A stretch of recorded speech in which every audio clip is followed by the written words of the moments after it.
Sa bawat panghiwa ng tonkotsu, sa bawat hibla ng ramen, dito nagtatagpo ang sining at puso ng Hapon.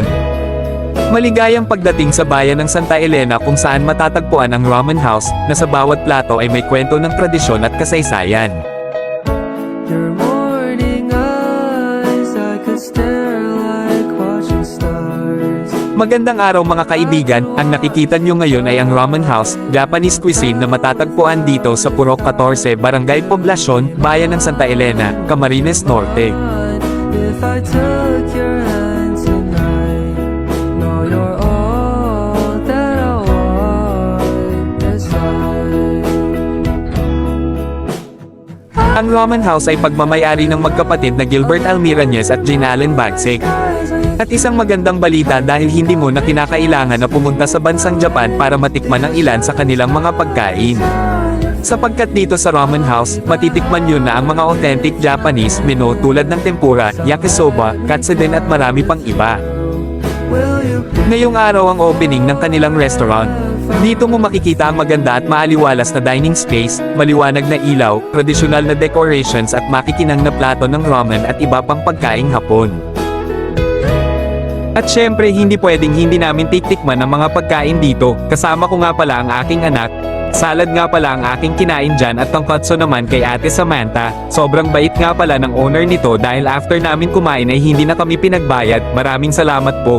Kaya kung napapanood mo ang video na ito, ano pa ang hinihintay mo? Kung busy ka naman ay pwede ka rin palang magpa-deliver sa kanila. Message ka lang sa kanilang Facebook account, ilalagay ko dyan sa caption sa ibaba.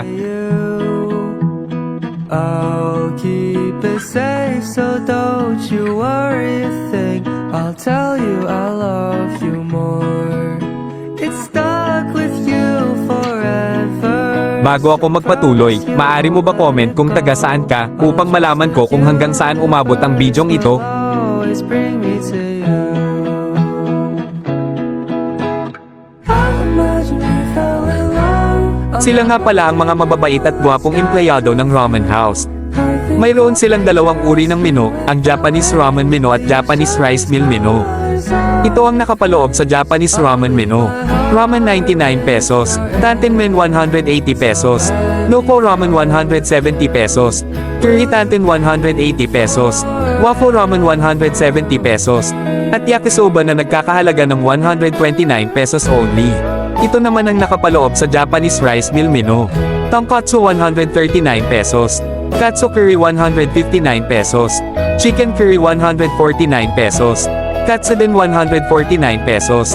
Meron din silang Karagi 129 pesos, Jose 69 pesos, Tempura 129 pesos, at ang salad for only 80 pesos only.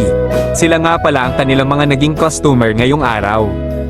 Ikaw ba ay may business na nais ipa-promote, kagaya ng video na ito, maaari po ninyo ako i-message sa account na ito. Nagustuhan mo ba ang video na ito?